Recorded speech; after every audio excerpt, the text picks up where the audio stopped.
Inside the WB Mason Report on GoHofstra.com, I'm Mike Maravito, joined by the head coach of the Hofstra Pride baseball team, John Russo. And Coach, early to start last week, you guys had a non-conference matchup against Rutgers, a second Big East opponent for you this season, and it was a back-and-forth battle, but it ends up being a walk-off home run for freshman Kevin Brantley to cap the win over the Scarlet Knights, your second win.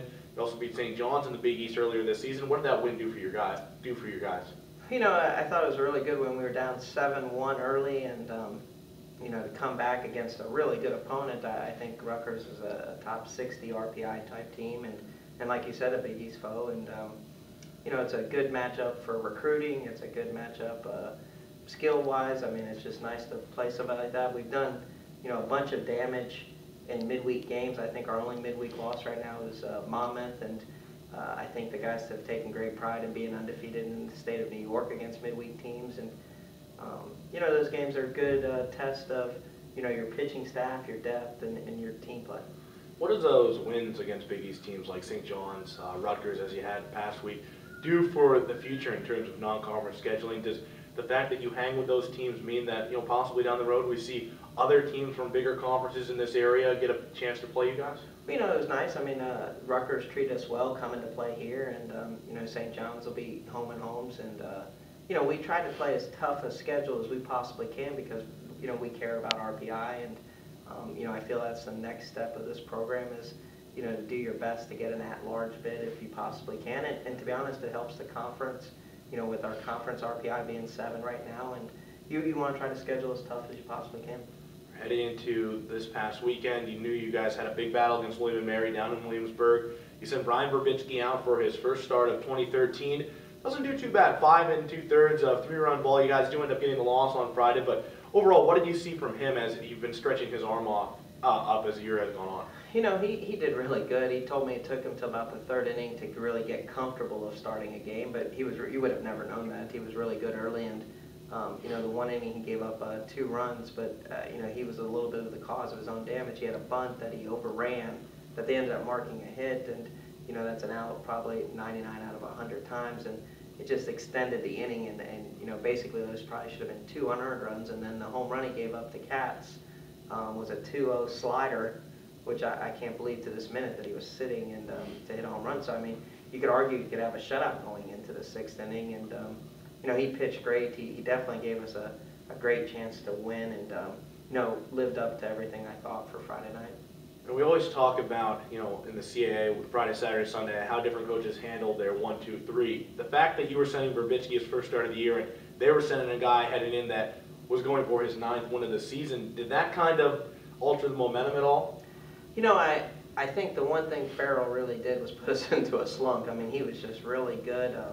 You know, he's got 9 wins now. He has a win at Clemson, and his only loss, you know, was the 2 weekends previous to ODU, but he's won every other start. He was a, you know, potential high draft pick last year. He's going to be a draft pick this year.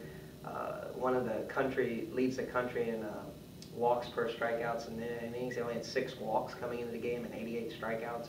And, you know, the one thing he does is when you battle somebody like that, it just seemed to have an effect on us the rest of the weekend. And, you know, we really didn't do much. I thought we had chances to knock in a couple runs, very few chances, but we did have chances, and it just carried over. On Saturday, Joe Berg doesn't make it out of the first inning going 2/3. You saw a few guys come on in relief, but really from that first inning on, you guys were clawing back in. You end up losing Saturday as well. And what did that do from a momentum standpoint, knowing that you guys wanted to obviously take at least 2 of 3 down there to stay within, you know, the top half of the CAA standings, and Joe's been one of the more consistent guys in that rotation all year? You know, it was really tough.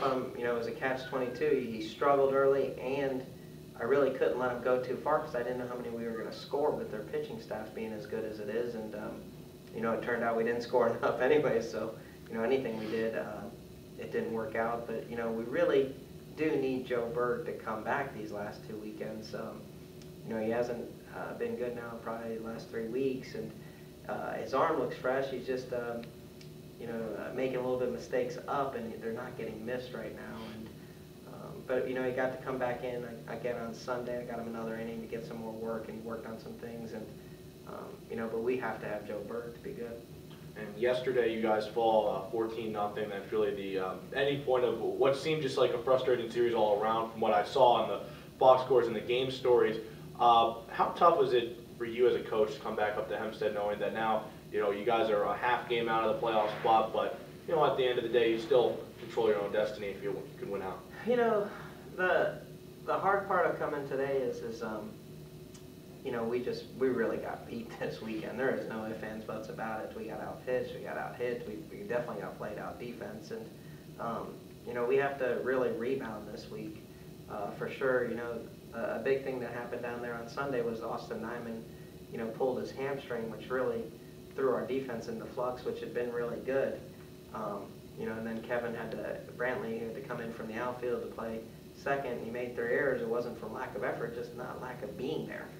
And, so we have to get him some work here in the middle infield this week. And, we've just been mounting up the injuries. And so we're going to have to overcome a lot. We have Georgia State, which I don't think a Hofstra baseball team has won at. They're leading the country in hitting right now, which isn't a great matchup for us. And then we end with UNC Wilmington, the best team in the conference, at home. And, but this group of kids has overcome a lot in their career here at Hofstra. And, I think these last 2 weeks they can still do something special. Have you had a chance to speak with the Jared Hammers, the Joe Perez's, the seniors on this, the Joe Bergs on this team, and what extra effort they'll give, final 2 weeks? Because obviously, this CAA is as close as it's been in a few years. You mentioned the high RPI, and it's really at this point anyone's conference, but still some positioning down in the lower spots. No, you're right, and I think the thing that those kids are doing that is tough is, they're taking too much burden on themselves and not enjoying it as much. And when you're struggling some and then you're also feeling bad for the loss, it makes it almost not fun to be at the ballpark. And the one thing I want all of those guys to do these last 2 weeks is, enjoy their time at the field, enjoy their everything, and whatever the chips fall, we'll be fine with. And but they've had such great careers. I want them to finish on a high note. It's definitely going to be a tough road, but it's something that I think that they can overcome. And, I wasn't that upset with DeRico's performance yesterday. I mean, they had 19 hits, 18 singles. He had a bunt in the first inning that gets thrown away, and then 2 chink hits after that. He has in the 4-run inning, right before the triple, he had a double play ball that got booted right before that. So, he really had tough luck numbers yesterday. And I think with the way Verbitsky threw on Friday night, if we can get Berg back, I think we can, at least go down and hold down Georgia State some and give ourselves a chance. We just have to rebound. We didn't hit this weekend. We didn't play defense. We just played bad, so we just got to move forward and play better.